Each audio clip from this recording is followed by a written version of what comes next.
Hello and welcome to Business Today. I am Siddharth Zarabi and with me now Mohit Joshi, the Managing Director and CEO of Tech Mahindra. Mohit, welcome to our studio here.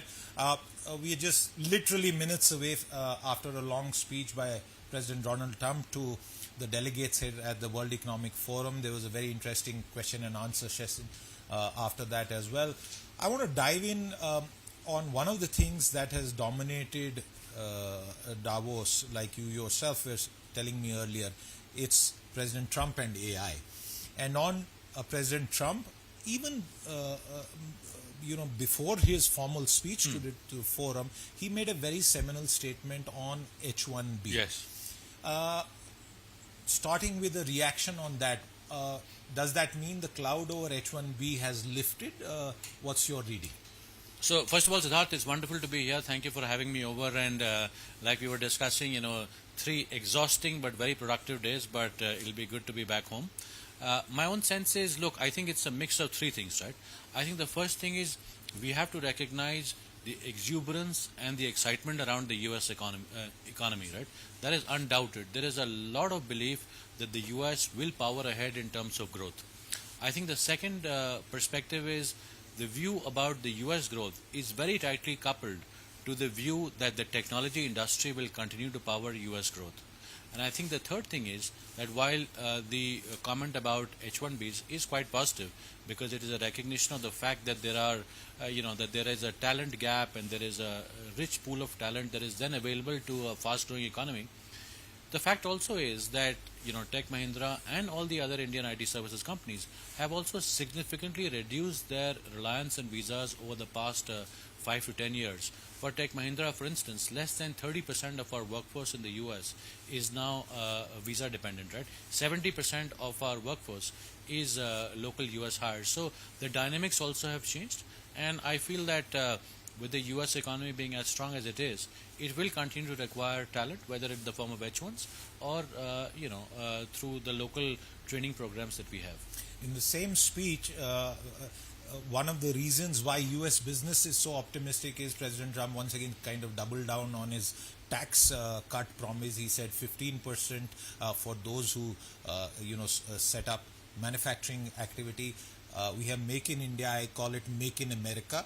So once again, make it perhaps picking up from a slogan from Prime Minister Modi, Mohit, but he promised that. He also said, spoke about a 1-year break on deduction. So clearly, it seems to me that apart from the executive orders where he's pulled out of various sort of multilateral institutions, the positive agenda is one that massive investment on AI infrastructure, Stargate as it is called, the promise of tax cuts. So from your industry's perspective, this is perhaps the best news you could expect at the beginning of 2025?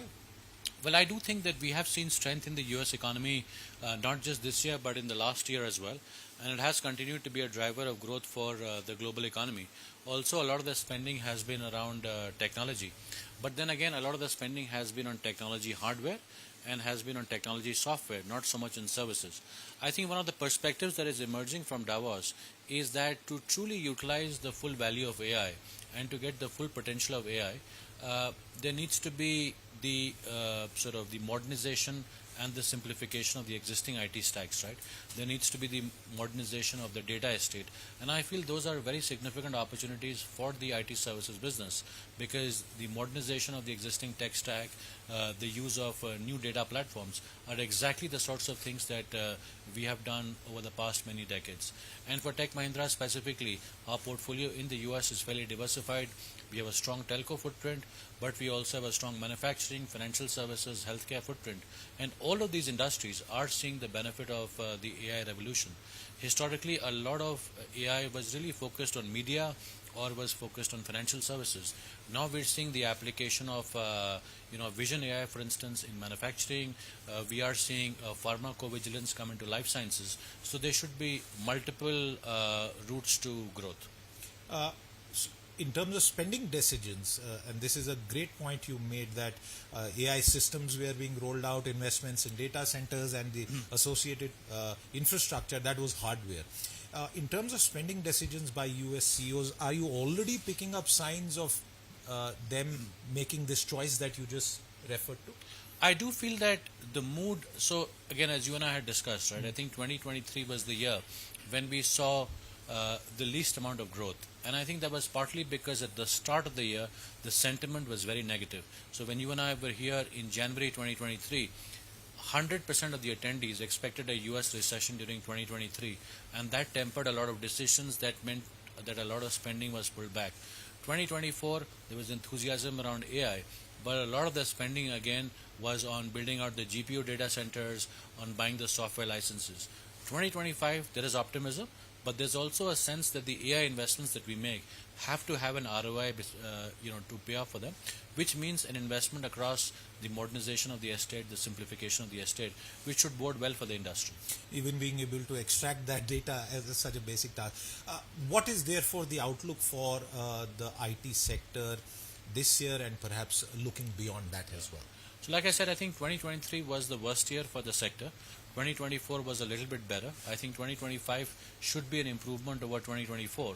And then if all goes well, right, if we start seeing growth in Europe, if we start seeing further growth in the Asia Pacific region, if Japan continues to remain strong, then 2026 should be an even better year, right? So I do feel that we should see, again, we've come through a couple of low years, 23, 24. Hopefully 25 will be the pivot to higher growth, and then we pick up in 26 even further. Will Europe pick up?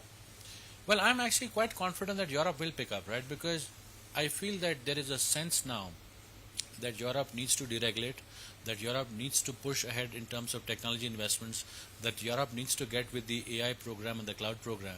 And across the various countries in Europe, we see this in the UK, for instance. I was at a lunch with the UK Chancellor. And there is a huge push towards deregulation, a huge push towards AI, a huge push towards building out compute capacity within the country. We see this in Germany as well, where there's a realization both among CEOs and among politicians that maybe the regulatory agenda has gone too far and they need to unleash the animal spirits in the country. So I feel that Europe will take a little bit of time to get out of the stagnation. But again, I feel that maybe towards the second half of this year and towards 2026, we should be on the path to growth, keeping in mind that Europe really has sort of fallen behind from a technology perspective. But there is still unique capability in this market, a huge amount of strength in industries as diverse as manufacturing and financial services. And a much higher per capita base as well, ultimately. Yes. From a consumer point of view. One of the sectors in Europe that I just want to bring up before we move on is telecom. Yes. I had the CTO of Ericsson here and I've heard this from others as well. Talk about how regulation is impeding progress, and Europe has fallen behind when it comes to telecom. The US, India, China being cited as much better. You think telecom is a space which could open up and see fresh investments in networks and capacity rollouts? I think so. I think in telecom, one of the biggest challenges has been the fact that the ability to consolidate hasn't been there. We see that changing a little bit. For instance, in the UK, the regulators allowed for Vodafone to buy Three. So I think this could be a sign of the fact that the larger players buy out some of the smaller players. There's also the fresh investment that continues to happen in fiber, a huge amount of focus. For instance, one of the biggest pieces of work that we're doing in Europe is to build next generation autonomous networks for one of our clients. We are doing some open radio access network programs work in Europe. So I do feel that Europe Telecom, which has been a little bit sluggish, should again pick up, but we are not expecting a V-shaped curve, but the trend should certainly be better than it was in the past. Since we're talking about trends, a broader question, 2 decades till recently, the Indian IT sector saw double-digit growth, kind of got used to it. Post-COVID, we've seen a cycle of sorts. So 2 parts to my question. One, where do we stand in that cycle? Do you now see the beginning of a up move again? And second, are single-digit returns that investors, stakeholders should remain satisfied with for the near term, and perhaps double-digit growth, because the base has also widened, is not going to happen anytime soon?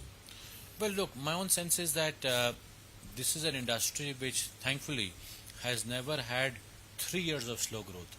At most, even during the financial crisis, We've had 2 years of slow growth, and we are now coming into the third year. So it is time for a pivot back to growth. Having said that, the historical trend line for the industry is maybe 6 to 8, 7 to 9% growth. Unless you have significant tailwinds from AI that power the industry ahead, it's hard to see an immediate return to double-digit growth for the industry as a whole. There will certainly be pockets, right? Pockets like engineering, maybe pockets like SAP, for instance, or pockets like data and AI that will see double-digit growth. But on the whole, the trend line for the industry is now between 6 to 8 or 7 to 9%, which maybe in 2026 or 2027 we will see a higher level of growth. But it's hard to see an immediate return to double-digit growth for the industry. Your sector not only contributes nearly a quarter of India's exports, it also contributes very significantly to employment. Yes. Headcount reduction, unprecedented headcount reduction that we saw, is that now behind us at an industry level? I don't think that we've seen. So if I look at it purely from a Tech Mahindra perspective, right, between last year and this year, we have added headcount. If we remove the seasonality that comes from December, where you add some operations headcount, we have continued to add headcount because we feel that that business will be strong in the future. We also have uniquely among our peers kept on our training program for fresh graduates. So we've committed to hiring 6,000 fresh graduates in the current year, and we intend to stick to it because we feel it's an important fuel for our future growth. Let's turn the attention to Tech Mahindra in terms of what kind of performance can you share with us in terms of the outlook for the next few quarters? So look, I think from a Tech Mahindra perspective, what I will say is it has now been slightly over a year since I took over as CEO. And very early in my tenure, in January of last year, we announced a new organization structure. We announced a new strategic narrative. Why should people choose to work with us? Why should clients choose to buy from us? And we came up with this narrative of scale at speed, that we were the player that gave the benefits of scale, a full service mix, a presence across 90 plus countries in the world. But equally, given our unique DNA, given the organization structure, given our relatively smaller size compared to some behemoths, we also promised clients a lot of agility, right? So we came up with the scale at speed narrative. Then we spoke to the markets about our plan for FY27. And the plan for FY27 was about a significant increase in margins from a 6.4% number to a 15% number by FY27, growth higher than the peer group average, and a return on capital of 30% plus. And we would do this organically, so we would return 85% of our cash back to shareholders. So this plan was only shared in April of last year, right? So it's only been 8 months since the plan has been on. But we have since reported 3 quarters, right? And if you look at 3 quarters, we've had a consistent trajectory of margin improvement. We've had a consistent trajectory of growth, and we've had a consistent trajectory from a large deals perspective. So it gives me the confidence that we have built up the momentum as the business moves ahead. As you know, we really don't give, we don't give an annual guidance, but I'm comfortable that, the business will face, some turbulence because at the end of the day, we're in the early stages of our turnaround program. But I'm very comfortable that we have built up the organization, we have built up the strategy, we have built up the capabilities, we have built up the client goodwill, we have built up the investor goodwill, that in the long run, this is a very, very strong platform. Couple of questions to wind down the conversation. The first one, really, give me a sense of your reading of AI, its evolution, and if you could also add how you are preparing your company internally as well as to service client needs. Perfect. So look, I think AI is obviously a very wide-ranging technology. A lot of the discussion has been recently about generative AI, but there's also elements of vision AI, the elements of the traditional machine learning models. The way I think about AI is from really 3 perspectives, right? The first perspective is what are the horizontal use cases that we can build that will work across industry, and this includes things like contact center transformation, talent transformation, cyber security, marketing. These are use cases that work across industries. Then we're building the use cases by industry. So for instance, anti-money laundering, better underwriting, better claims processing for financial services, pharmacovigilance for life sciences, energy consumption in networks, ARPU and churn reduction for telecom. So we're building out this mix of horizontal and vertical use cases by industry, right? Then is the work, so this is the first theme. The second theme is the work that we're doing with partners, whether it's NVIDIA to build out a pharmacovigilance solution, or with a Microsoft or an AWS or a Google or Athon AI and a number of providers, right? So the work that we're doing to build out the partnerships with the software players, including an SAP and a ServiceNow. And finally is the work, very interestingly, that we're doing from an R&D perspective, right? And the work that we're doing for training. So as you know, we have uniquely among our peers built a large language model from scratch for Hindi. We have built, along with Indosat and NVIDIA, a large language model in Bahasa Indonesian. We have built a number of small language models. And so I believe that our research capability through our Makers Lab is really unparalleled, right? Because nobody has built these models from scratch. And then there's the work that we're doing to train our workforce. So it's a very comprehensive perspective that we have on AI. And that vision is across industries. Just last Friday, we opened up a new manufacturing center of excellence in Chennai, and hopefully you get a chance to see it. So you look at the various areas of manufacturing, right? Whether it's process manufacturing, industrial manufacturing, auto, aerospace and defense, mining and resources, construction. You will see significant demos of the applicability of AI, of the applicability of AR, VR, automation and robotics really across industries. So if you look at the industrial manufacturing piece, you will see an actual assembly line. Okay. Where does robotics come in inspection? Where does vision AI come in helping the operator learn how to operate the machine? So it is a very significant long-term investment by us, really across industries, and it's not just PowerPoints, it's actual live demos that you can see. That's a great point. Mohit, you, when I first interviewed you after you took over, I got the sense, and that gets reinforced as you completed more than a year of your tenure here as CEO.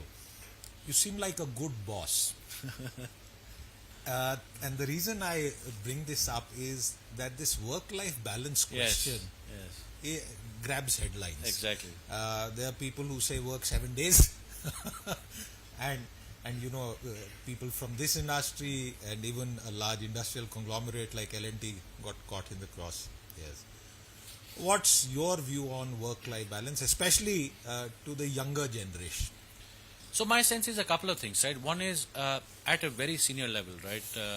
You do have situations where, unfortunately, I need to travel on Sundays, I need to take client calls on Saturdays, right?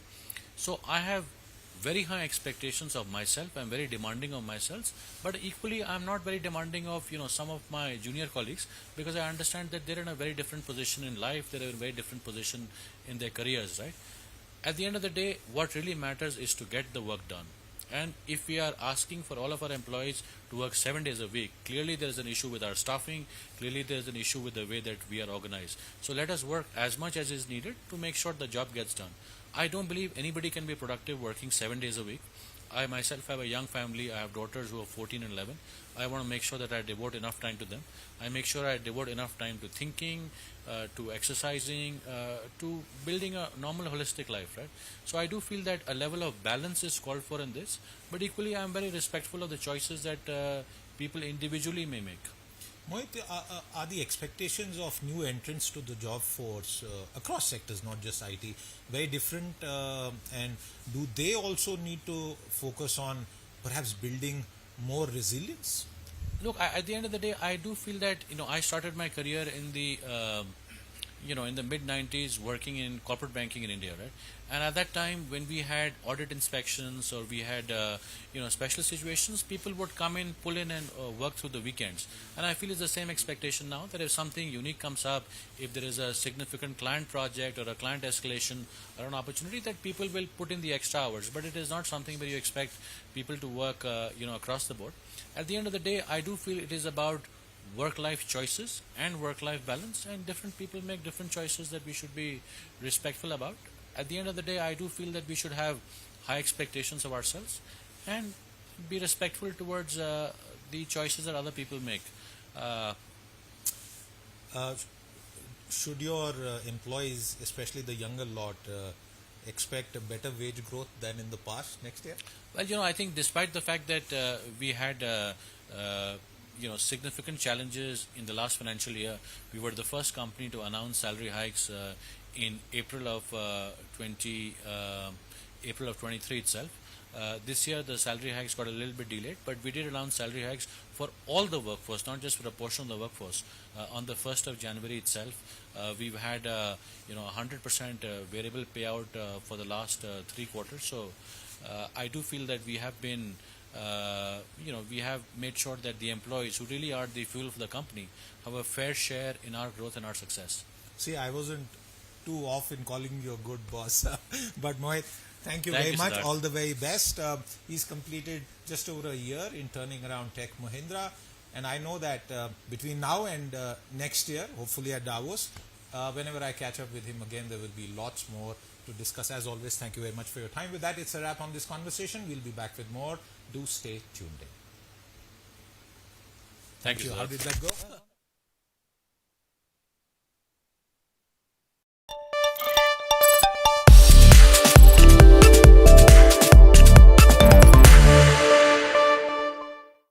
Hello and welcome to Business Today. I am Siddharth Zarabi and we are continuing our coverage here from the World Economic Forum at Davos, and with me now C. Vijay Kumar, the CEO and Managing Director